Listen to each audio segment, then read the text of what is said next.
여러분 안녕하십니까? 제 5주차 강의를 시작하겠습니다. 5주차는 계곡 생태계와 수소곤충이라는 주제로 강의를 합니다. 그래서 이번 시간에는 주로 앞에서 말씀드렸다시피 계곡 생태계와 수소곤충, 그리고 수소곤충이 어떤 종류가 있고 생김새가 어떻게 되고 어떻게 활용하고 있는가에 대해서 강의를 하고요. 특별히 제가 오랫동안 공무원으로서 근무를 했기 때문에 그 공무원의 직업세계에 대해서 특별 강의로 3차 시대 강의를 하도록 하겠습니다. 그래서 1차 시에서는 계곡 생태계와 수소곤충에 대해서 할 텐데요. 지금 이 사진에 보는 것은 다슬기죠. 다슬기인데요. 다슬기는 수소곤충은 아니고 하천이라든지 계곡에 살고 있는 담수 폐류, 그러니까 구체적으로 학문적으로는 연체동물이라고 할 수가 있습니다. 뼈가 없는 그런 것이죠. 오징어라든지 뭐 이런 것들도 다 연체동물에 속합니다만은 주로 이제 이렇게 껍질을 폐각이라고 하죠. 폐각을 가지고 있는 다슬기라든지 조개라든지 이런 류들을 말하는데요. 이런 것들을 포함해서 계곡에 살고 있는 생물에 대해서 강의를 하도록 하겠습니다. 먼저 여러분들이 가재가 살고 있는 곳에 대해서 한번 이야기해 볼 필요가 있겠습니다. 대면 강의라면 여러분들이 직접 대답을 해야 되겠지만 비대면 강의로 제가 동영상 녹화를 하고 있기 때문에 제가 묻고 제가 답을 하겠습니다. 가재가 사는 곳을 한번 상상해 보세요. 어떤 곳이 살고 있는가?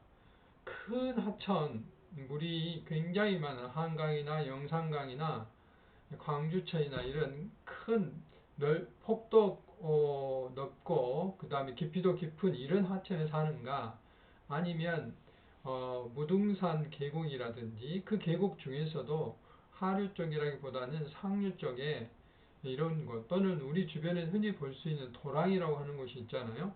이런 도랑 같은데 물이 적게 흐르고 또 거기에 돌 같은 걸로 되어 있고 이런 곳에 사는가요?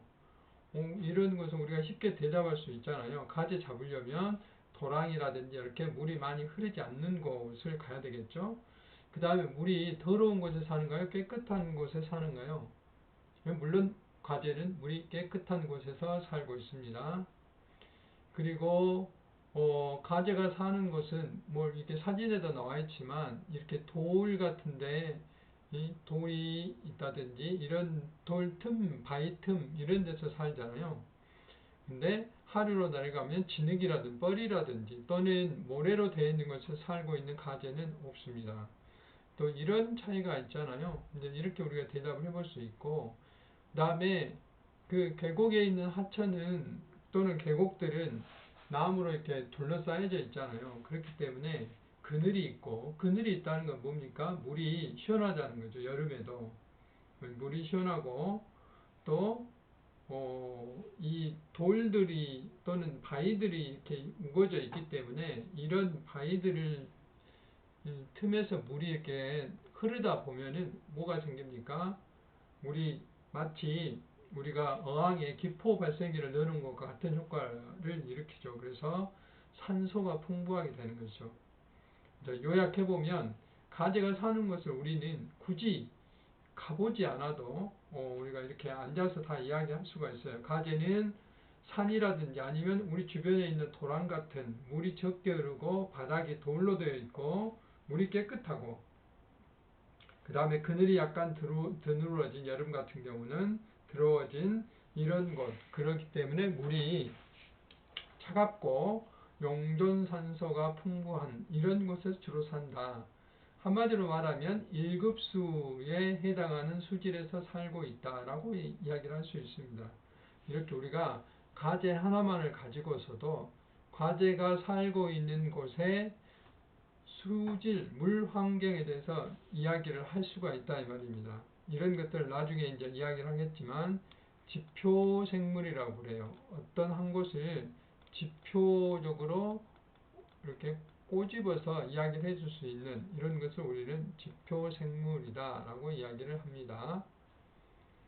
그래서 가재는 다리가 하나, 둘, 셋, 넷, 5개가 있어요. 이쪽에가 5개가 있습니다. 그래서 십강목, 다리가 10개다 해서 십강목이라고 이야기합니다. 여기 지금 4개만 보이는데 하나가 더 있습니다. 이쪽에. 그래서 십강목이라고 이야기를 하고, 갑각강이라고 하는 것은 지금 이게 갑옷을 입고 있잖아요. 이거 두꺼운. 그래서 갑각강이라고 이야기하고요. 절지동물이라고 하면은, 절지동물은 여기 보면 매듭이 있잖아요. 다리에가 이렇게. 여기도 매듭이 있죠. 다리에가. 이런 매듭을 가지고 있는 그 생물들을 우리는 절지동물이라고 합니다. 그래서 가재는 우리가 이렇게 표현할 수 있는데, 가재 하나만을 가지고서도 그 가재가 살고 있는 계곡의 환경을 충분히 이야기할 수 있는 이런 것을 우리는 지표생물이라고 합니다. 그래서 제가 지금까지 말했던 내용들이 이렇게 도랑이나 계곡의 물 흐름이 적은 곳, 그 다음에 그늘이 들어지고 돌로 이루어진 바닥, 물이 맑고 차갑고 용존산소가 풍부한 곳에 산다라고 이야기를 할 수가 있는데, 이런 것을 우리는 지표생물, 어떤 생물 하나만을 가지고도 그 생물이 살고 있는 환경을 우리가 충분히 파악할 수 있는 이런 것들을 지표생물법이라고, 과거에는 우리가 여기에 물 속에 산소가 얼마 들어있는지, 물이 더러운지 어쩐지 이런 것들을 직접 어떤 그 기계 장비를 가지고 가서 측정을 했어요. 기기를 갖고 가서 측정을 하는데, 지금은 그런 기기 측정뿐만 아니라 이런 그 생물을 가지고도 얼마든지 이 수질을 판단할 수 있다 하는 것입니다. 그 다음에 이제 여러분들이 잘 접하지 않는 것 중에 스톤 프라이라는 게 있어요. 스톤 프라이는 말 그대로 돌파리죠. 돌파리. 우리가 흔히 말하는 그런 돌파리라는 뜻은 아니고요. 이와 같이 돌에서 사는 벌레. 그래서 이게 이제 지금은 이렇게 그 애벌레이기 때문에 날개가 없습니다만, 여기 있는 이런 것들 날개가 나중에 됩니다. 성충이 되면 물 속에 살고 있어요. 그래서 진강도래라고 이야기해요. 그래서 이것도 역시 가재와 마찬가지로 물 흐름이 굉장히 빠르고 물이 맑고 돌로 이루어진 계곡에서 서식합니다. 가재는 아까 물 흐름이 느리다고 그랬죠. 여기는 물이 빠르는 것. 그러니까 가재하고 강도래하고 차이는 물 흐름이 빠르다라는 그런 차이만 있습니다. 그래서 거의 나머지는 비슷한 그런 1급수 환경에 살고 있는 것을 우리는 스톤 프라이, 강도래라고 이야기합니다. 진강도래. 그런가 하면은 붉은 깔따구라고 있어요. 아직 제가 이제 수돗물에 대한 강의는 하지 않았는데, 재작년하고 작년에 수돗물에서 인천을 중심으로 이런 지금 사진에서 보신 바와 같이 붉은 벌레, 이게 깔따구라고 하는 건데요. 붉은 깔따구가 수돗물에서 이렇게 출수가 돼서 문제가 된 적이 있죠. 사회적으로도. 마찬가지로 이 붉은 깔따구는 어떤 그 특성이 있냐면은, 사람이 가지고 있는 피, 우리 혈액 속에 그 적혈구라는 걸 가지고 있어요. 그래서 적혈구는 산소를 운반하는 것이잖아요. 그래서 곤충 중에 유일하게 사람과 비슷하게 산소를 저장할 수 있는 능력을 가진 것이 바로 붉은 깔따구예요. 이것은 어떤 것을 의미하냐면, 하천이 오염된 데서도 살 수 있다는 거. 오염된 하천이라는 것은 여기는 산소가 거의 없은, 산소가 적은 그런 하천을 말합니다. 적은 하천에서 살 수 있도록 적응하려면 뭔가 산소를 이용할 수 있는 능력이 있어야 되겠죠. 그런데 붉은 깔따구는 산소를 자기 몸에 저장할 수 있기 때문에 산소가 없으면 공기 중에 나와서 산소를 이게 저장을 했다가 다시 물속에 들어가 살 수 있는 이런 특성을 가지고 있기 때문에, 오염된 하천이나 아니면 호수 깊은 곳, 우리가 그 상수를 사용하고 있는 조화모나 동복호는, 조화모는 수심이 50m가 넘는 데가 있어요. 동복호는 40m가 넘는 곳이 있어요. 이런 곳에는 어떤 생물들이 살 수 없는데, 이런 산소를 저장할 수 있는 깔따구 같은 것은 이런 것에서 살 수가 있어요. 용존산소가 낮은 곳에서도. 그래서 붉은 깔따구가 여기서 채집이 됐다 하는 것은 여기에 수질이 그렇게 좋지 않다는 것을 의미해요. 그래서 앞에 가재나 강도래가 살고 있는 곳은 다른 생물들도 굉장히 많은 종류들이 살고 있는가 하면은 붉은 깔따구가 살고 있는 곳은 거의 다른 생물들은 살지를 않는다 이 말이죠. 이제 그런 특징들이 있습니다. 그래서 앞에서 말씀드렸지만 이런 특성들을 가진 물속의 대변인을 우리는 집초생물이다 라고 이야기합니다. 그런 서식 범위가 좁다라는 뜻은 뒤에서 설명을 하겠지만 이런 수소곤충에 대해서 아직 설명을 안 했는데 물속에 살고 있는 그 곤충들은 기어다니기 때문에 움직임이 굉장히 더디고 느려요. 많은 거리를 이동할 수가 없어요. 그러니까 뭐 하루 종일 가봐야 지금 얼마나 가겠어요? 10m도 못 가죠. 그러니까 그 이동하는 거리가 불과 뭐 몇 미터 사이를 왔다 갔다 하고 살고 있기 때문에 뭐 오염원이 들어온다든지 또는 뭐 그러면은 그 영향을 바로 받아서 죽을 수밖에 없죠. 그러니까 거기에 적응된 생물만이 살 수 있습니다. 그래서 특정 지역의 어떤 생물의 환경 특성을 그대로 파악할 수 있는 것이 바로 지표생물이다라고 할 수 있습니다. 그래서 하천의 수질 상태라든지 물 상태 또는 하천의 바닥 구조 이런 것에 따라서도 달라질 수가 있다. 바닥이 모래로 되어 있냐, 돌로 되어 있냐, 뭐 이런 것에 따라 진흙으로 되어 있는 생물이 다 달라지는 것이죠. 앞에서 말씀드렸다시피 돌로 되어 있는 것은 강도래라든지 그 가재들이 사는데 진흙으로 되어 있는 데는 주로 깔따구가 사는 것이죠. 이렇게 이제 생물의 서식 특성에 따라서 그 서식 지역의 환경을 파악할 수 있는 이런 종들을 지표생물이다라고 이야기를 합니다. 그래서 우리나라 환경부에서는 생물 지표종을 이렇게 이제 공고를 하고 있어요. 근데 여기서는 1급수, 2급수라는 표현을 하지 않고 생물은 딱 우리가 기기로 측정한 것처럼 농도를 정확히 표현할 수 있는 것이 아니기 때문에 이렇게 매우 좋음 이런 식으로 표현을 합니다. 좋음, 보통. 그러니까 지금 여기 나와 있는 것은 대체적으로 물이 깨끗한 곳에서 살고 있는 그런 물속에 사는 생물들이다. 수서 생물이다 라고 이야기를 할 수 있어요. 그래서 여기 보시면은 뭐 산청어라든지 여기 보면 새우란 보통 엽새우 있죠. 계곡에 살고 있는 그 다음에 가재도 방금 말했던 가재도 살고 있고요. 그 다음에 버들치 같은 경우는 주로 이제 그 계곡이라든지 산에 있는 그 계곡에 많이 살고 있는 것들 버들치죠. 열목어. 그 다음에 하루살이라는 게 있어요. 이건 나중에 설명할게요. 이거는 뭐 뿔하루살이라고 표현하는 건데 그런 것이 있고 그 다음에 뭐 우리가 영화의 제목이기도 했죠. 시리 같은 거. 앞에 설명했던 다슬기 이런 것들, 은어 이런 것들은 되게 이제 깨끗한 곳에서 사는 생물이다라고 이야기를 할 수가 있습니다. 그 다음에 이제 약간 나쁜 곳에서 사는 것들, 뭐 피라미는 보통 정도 사는데요. 피라미라든지 이런 것들, 그 다음에 잠자리 중에 밀잠자리, 그 다음에 물방개 같은 경우 약간 그런 곳에 산다. 모래무지 이런 거. 그 다음에 약간 나쁘면서 매우 나쁨인데 붕어 같은 경우는 이것은 이제 그만큼 아까 깔떡에서 말했다시피 그 오염에 대한 내성이 강한 종들이에요. 붕어나 잉어 같은 경우는 깨끗한 곳에서 삽니다. 주화모나 동목호 같은 그런 1급수 물에서도 살 수 있는 반면에 광주천 같은 상급수에서도 살 수 있어요. 조금 더 나쁜 곳에서 살 수 있습니다. 붕어나 잉어나 이런 것들은 그만큼 이제 내성이 강하다는 거죠. 실제로는 붕어나 잉어처럼 이렇게 서식 범위가 굉장히 넓은 것은 지표 생물로서 그렇게 바람직하지 않습니다. 앞에 강도래처럼 1급수에서만 사는 것들, 이놈들은 소위 말해서 그 계곡물에서는 어느 정도 살지만 광주천 같은 이렇게 하천 하류로 들어오면 금방 죽어버립니다.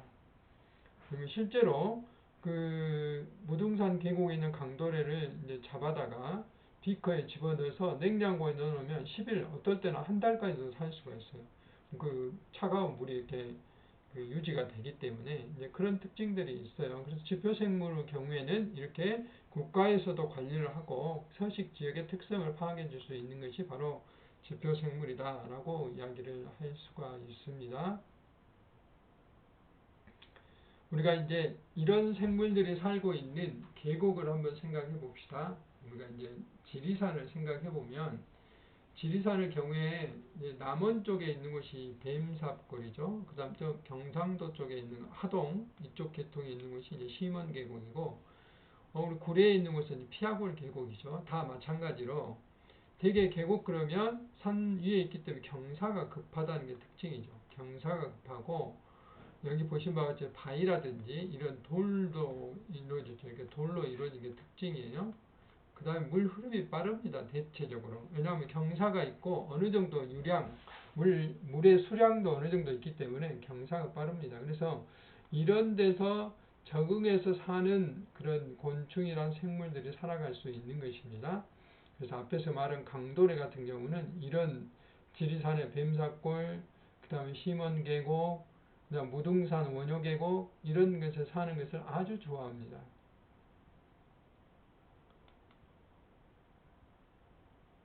그래서 앞에 보였던 지리산의 뱀사골을 조금 더 이제 확대해서 보면은 계곡에는 계곡뿐만 아니라 하천에도 우리가 눈여겨볼 수 있는 것은 이 여울이라는 것하고 그 다음에 쏘라는 게 두 가지가 있어요. 우리가 이제 그냥 흔히 말해서 폭포가 떨어지면 이렇게 폭포가 떨어지잖아요. 떨어지면 여기에 이제 웅덩이가 만들어지죠. 이런 걸 우리는 쏘라고 부릅니다. 쏘라고 그렇고요. 그 다음에 여울은 지금 여기는 여울이 정확히 표현되지 않았지만 여울은 우리가 하천에 가면 그 돌이 이렇게 많이 이렇게 모여 있는 곳에 물이 이쪽에 있는 물이 이렇게 찰랑찰랑 넘치는 곳이 있잖아요.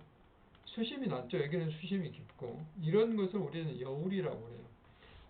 여울이란 말의 뜻을 그렇게 많이 이야기. 우리가 이제 물이 맑고 또 그 햇빛에 비치면 그 반사가 돼서 거울처럼 이렇게 반짝반짝거리는 이런 곳이 바로 이제 여울이라고 할 수 있습니다. 그래서 하천에도 보시는 바와 같이 이렇게 여울뿐만 아니라 여러 종류들의 그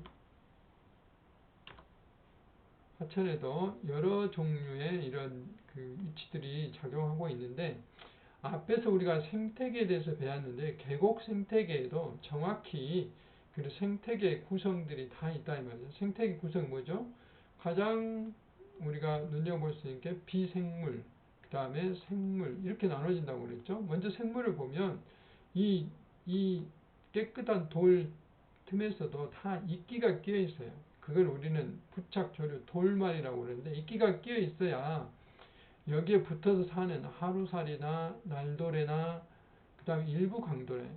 이 강도래 육식성인 게 절반쯤 돼요. 그러니까 그 초식인 하루살이나 날도나 이런 것들이 여기에 붙어서 살 수가 있겠잖아요. 먹이가 있어야지만이. 그리고 당연히 얘들은 생산자고 얘들은 소비자죠. 강도래는 1차 소비자이기도 하고 2차 소비자고 거들치, 수달이 최종 소비자가 되겠죠. 이런 것들이 이제 생태계 구성 중에 생물적인 요소고 비생물 쪽에는 당연히 물이 있잖아요. 우리가 그 육지에서는 토양이 있죠. 물이 있고 물에는 온도라는 게 있죠. 온도. 그 다음 물의 흐름, 유속이 있고요. 그 다음에 이 하상 구조가 돌로 되어 있냐, 모래로 되어 있냐, 또는 진흙으로 되어 있냐에 따라 생물들이 달라지잖아요. 그래서 하상 구조. 하상 구조도 이렇게 여울이 있냐, 없냐, 쏘가 있냐, 없냐, 작은 자갈로 되어 있냐, 큰 돌로 되어 있냐에 따라서 생물들의 구성이 다 달라지기 때문에 이런 것들이 비생물로서 굉장히 중요하다라고 이야기를 할 수가 있습니다. 그런가 하면은, 물에 녹아있는 용존산소라든지 또는 여기 수질들, 물속에 녹아있는 여러 가지 물질들이 있을 거 아니에요. 이런 것들이 굉장히 중요한 비생물적인 요소. 이런 비생물적인 요소와 함께 상호관계를 맺고 생물의 구성이 달라지는 것이죠. 이런 것들이 계곡에도 그대로 다 이렇게 생태계 구성 요소들이 존재한다. 이런 관계들 때문에 먹이 관계가 만들어지고 먹이 연쇄라 먹이망이 만들어지고 에너지를 얻기 위한 행위들이 아까 1차 생산자, 1차 소비자, 2차 소비자, 최종 소비자 이런 단계가 다 만들어지고 결국은 여기에 물고기가 살고 있지만 물고기가 먹는 원천은 태양으로부터 만들어진 태양 에너지를 여기 있는 돌말이 포도당을 만들어서 이것을 하루살이가 먹게 되고 하루살이가 이제 버들치라든지 이런 또 물고기한테 잡아먹히고 버들치가 수달한테 잡아먹히고 이런 관계가 이어져서 에너지가 이렇게 전달되는 거죠. 흐르는 거고 물질은 이렇게 가서 다시 이렇게 한 바퀴 도는 순환이 일어나고 이런 관계도 계곡에서도 그대로 일어난다라고 이야기를 할 수가 있습니다.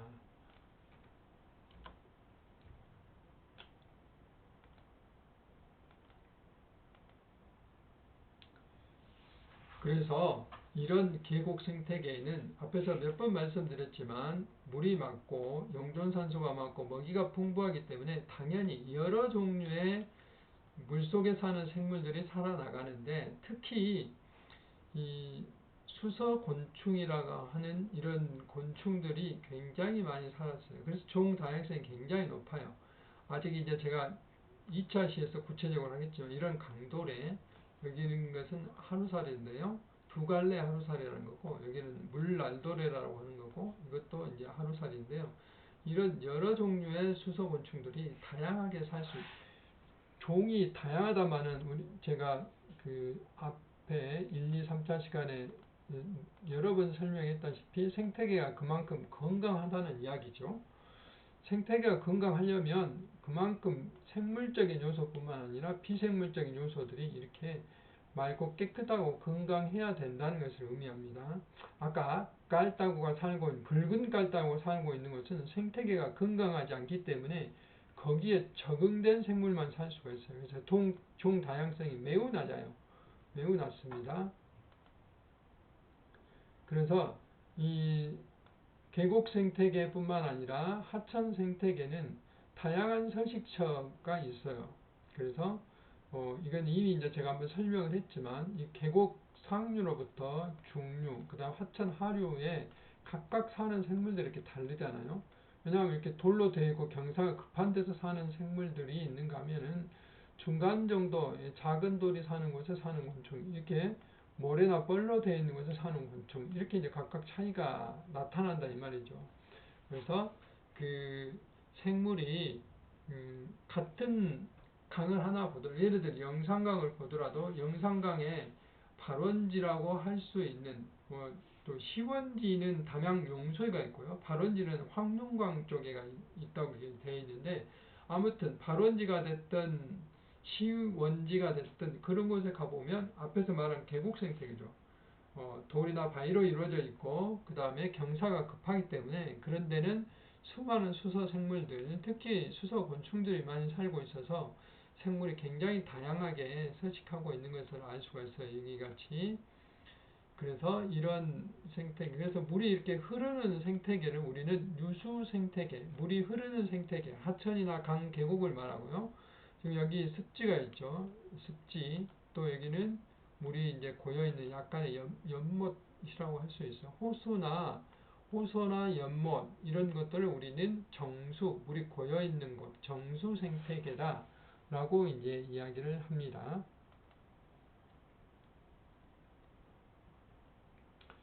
그래서 계곡의 물리적인 환경은 수소곤충뿐만 아니라 생물의 서식을 결정한다. 제가 몇 번 설명을 했죠. 이런 물리적인 구성이 어떻게 되냐에 따라서 생물 구조가 어떤 생물이 살 것인가를 결정해 줄 정도로 중요하다 이 말이죠. 예를 들어서 바닥 구조, 하상 구조가 어떻게 되어 있냐, 돌이 큰 걸로 되어 있냐, 여울이 있냐 없냐 이런 것에 대한 영향이 굉장히 많이 받는 것이죠. 그러니까 모래에 살 수 있는 것은 모래를 파고 들어갈 수 있도록 입에 이렇게 그 이빨 같은 게 굉장히 이렇게 크게 튀어나와 있어요. 그래서 모래를 파고 모래 속에 들어가서 살 수 있는 그런 곤충들이 살고 있는 거고요.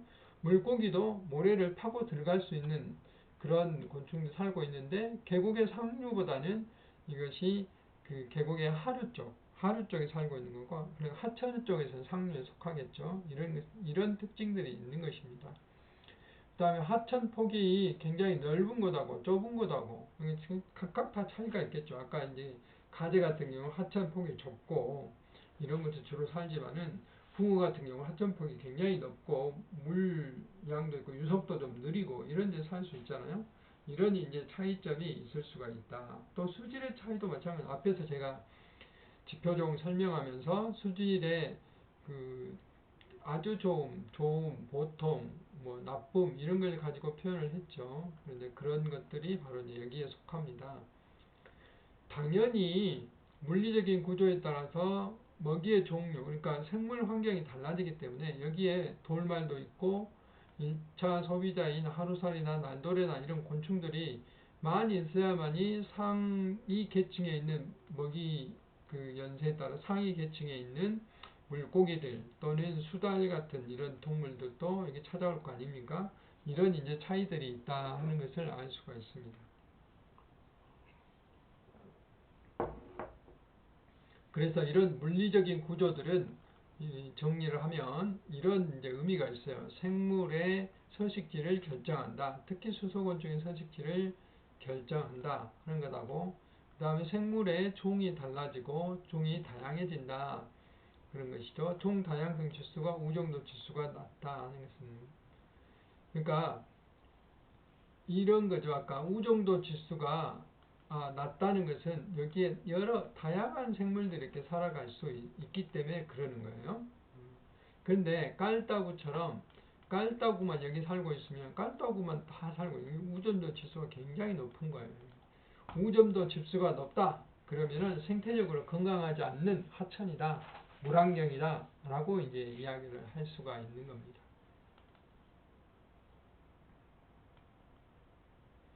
그래서 앞에서 잠깐 설명했는데 이제 계곡 생태계를 넓혀서 물 생태계, 물환경이라고 하죠. 물환경에 대해서 설명을 해보면 이제 이것도 몇 가지 생태계잖아요. 이코시스템. 근데 아쿠아틱 이코시스템이라고 그래요. 이제 담수가 있고 해수가 있죠. 앞에서 우리 육지에 있는 담수 생태계는 물이 흐르는 하천이나 강 같은 유수 생태계, 그 다음에 호수나 연못 같은 정수 생태계, 그 다음에 습지 생태계 이렇게 나눠볼 수가 있고요. 그 다음에 이제 바다 생태계는 하구, 우리 이제 강이 이렇게 있으면 강이 아까 계곡 상류, 중류 있고 하천의 상류 있고 중류 있고 하류가 있을 거아요. 하류는 반드시 이제 바다하고 만나잖아요. 이렇게 아니면 다른 큰 강에 연결되든지 이런 것을 우리는 하구라고 그래요. 강하고 바다하고 만나는 곳, 강의 입구. 그래서 하구 생태계라고 그러고 여기는 이제 바닷물이 들어왔다가 또 민물이 왔다가 이렇게 변하기 때문에 특별한 생물들만 살고 생물 다양성이 굉장히 뛰어나죠. 그 다음에 이제 이런 바다 생태계를 우리 해수 생태계라고 그러고 바닥에 있는 해저 생태계 이렇게 나눠 볼 수가 있는 겁니다. 유수 생태계는 하천을 주로 많이 하는데요. 하천, 우리나라 법에 따라서는 국가하천. 최근에 우리가 살고 있는 광주천이 지방하천에서 이제 국가하천으로 바뀌었잖아요. 국가에서 관리를 한다는 뜻이에요. 지방하천은 지방에서 관리를 한다. 광주시라든지 또는 뭐 동구청이라든지 하성군이라든지 담양군 이런 데서 관리를 하게 되는 것이죠. 그 다음에 더 작은 하천은 소하천이라고 합니다. 길이 폭이 2m 이하이고 길이가 500m 이하인 이런 것을 우리는 소하천. 뭐 과거에는 소하천 같은 소울이 했는데 소하천이 잘 관리가 되어야 그 밑에 있는 그 연결되는 지방하천, 국가하천이 잘 관리가 돼서 전체적으로 우리나라의 하천이 건강하게 되겠죠. 하천 폭에 따라서 이렇게 폭이 2m 또는 3m 이내는 도랑이나 개천이라고 이야기하고 3m 이상은 강이라고 이제 이야기를 한다고 그럽니다. 그 다음에 물 흐름에 따라서 아까 쏘는 풀, 여우를 리풀이라고 했죠. 흐름을 런이라고 표현하고 뭐 이런 것이 있다라고 정도만 아시면 되겠습니다. 여러분 전공이 아니기 때문에 구체적으로 이걸 여러분이 숙지를 할 필요는 없다고 생각이 듭니다. 그래서 또 물이 어디로, 물의 수원이 어디서부터 있냐에 따라서 이렇게 달라질 수가 있다 하는 것이죠.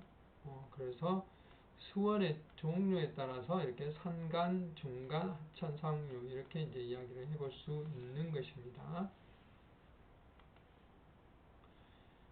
그래서 이게 이제 다소 생소할 건데요. 하천의 연속성인데 우리가 이제 영산강이나 섬진강이나 낙동강, 한강 이런 것을 우리는 4차 하천이라고 해요. 4차 하천. 그러니까 최종 본류죠. 그러니까 맨 처음에 아까 소하천 같이 이렇게 하나 바로 이제 또 오는 하천들 우리는 다 1차 하천이라고. 하천이 시작되는 곳. 이런 걸 1차 하천이죠. 1 플러스 2는 2차 하천이 되는 것이죠. 이렇게. 1 플러스 2차 하천이 되는 것이죠. 그렇죠. 이런 좀 차이가 있어요. 근데 여기서 좀 특이한 것은 여기는 2차 하천과 2차 하천이 만나면 플러스하면 4차 하천이 돼야 되는데 그렇지 않아요. 여기는 2차 하천과 2차 하천이 만났더라도 여기는 3차 하천이 되는 거죠.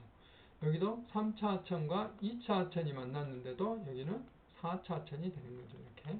그런 차이가 좀 있어요. 그래서 여기서 이제 결국은 이렇게 쭉 따져보면 여기가 더 본류다라고 이야기를 할 수가 있어요. 그래서 4차 선, 아니 4차 선이 아니라 4차 하천. 그래서 일반적으로 차수가 높을수록 하천의 하류일 가능성이 낮다. 그래서 하천의 이제 기능은 주로 이수, 물을 이용하는 거죠. 농업용수 또는 생활용수 이렇게 물을 이용하는 거, 공업용수. 치수는 홍수가 일어나지 않도록 잘 관리하고 또는 가뭄이었을 때 물을 이용할 수 있도록 해주고 하는 것들이 이제 치수죠. 친수는 물에서 레크레이션을 한다든지 또는 뭐 아까 뭐 물고기를 잡는 낚시를 한다든지 뭐 이런 것들을 친수라고. 공간 기능은 뭐 주변에 스포츠를 할 수 있고 뭐 요즘 뭐 파크 골프장도 있고 거기 뭐 축구장도 있고 막 그러잖아요. 이런 것이 이제 공간 기능을 우리들한테 제공해주고 있고 생태적인 측면에는 생물이 살 수 있는 서식처이고 수질을 정화시켜주는 역할도 하고 물질 소비지 공급지죠. 물이 여러 가지 물질들을 안으로 갖고 들어오잖아요. 그럼 여기 물고기들이 살기도 하고 뭐 이런 기능들을 하고 소비를 하는 것도 있고 전환이라는 것은 여기에 유기물이 들어오면 이게 산화가 일어나든 또는 물고기가 먹어서 다른 물질로 바꾸는 그런 경우도 하고 생물이 이동하는 이동 통로, 생태 통로로서도 중요한 역할들을 한다. 이런 이제 하천 기능이 있습니다. 그래서 그런 것들을 우리 하천의 연속성이라고 이야기해서 이제 이렇게 상류, 그 다음에 중류, 하류 이런 특징들이 있다 하는 정도만 아시면 되겠습니다. 그래서 서식 환경에 따라서 뭐 여울이라든지 소라든지 이런 것은 이미 앞에서 제가 설명을 했기 때문에 여울은 이렇게 돌이 많이 이렇게 뭉쳐 있는 곳에 물이 낮게 이렇게 흐르는 것이고 소는 포가 이렇게 떨어지는 것을 말한다 하는 것을 제가 여러 차례 이야기를 했기 때문에 이 정도로 한번 넘어가겠습니다. 산간 계곡은 가장 상류에 있는 것으로 바위나 크고 큰 자갈로 이루어졌고 물이 빠르고 용조선 뭐 수온이 낮다 하는 것들은 앞에 여러 번 이야기. 캐노피가 높다는 이야기는 그늘을 두르고 있다. 우리 어디 그 가보면은 이제 사람이 비 맞지 않고 걸어가라고 캐노피 씌워놨잖아요. 그런 숲에 나무의 그늘이 높다. 이제 그런 뜻입니다. 그래서 여기는 아직 생물에 대해서 하지 않았기 때문에 지표 생물은 지금은 생략을 하겠습니다. 중간은 이렇게 이제 조금 더 어째요? 경사가 좀 낮아지고 작은 돌, 바위보다는 이렇게 작은 돌이나 자갈로 이루어진 것이고 유속이 산간계곡보다는 느리지만 그래도 빠른 편이고 캐노피가 산간계곡보다 이렇게 햇빛에 드러나 있는 곳이 상당히 많다 하는 것이죠. 그러니까 하루는 이제 보신 바와 같이 이제 유속이 굉장히 느려요. 그러니까 모래라든지 또는 이렇게 뻘로 이루어진 것이 많고요. 유속이 느리고 수온도 높죠. 햇빛을 캐노피가 거의 없잖아요. 그늘이 그렇기 때문에 이제 그런 특징들이 있습니다. 그래서 1차 시에서는 주로 계곡 생태계에 대한 이해를 돕기 위해서 지표 생물에 대해서도 이야기를 했고요. 계곡 생태계가 상류와 중류와 하류가 생물 서식하고 생물이 생물의 다양성을 결정하는 물리적인 환경을 이루는데 굉장히 중요한 역할들을 한다라고까지 말씀을 드렸습니다. 예, 수고 많이 하셨습니다.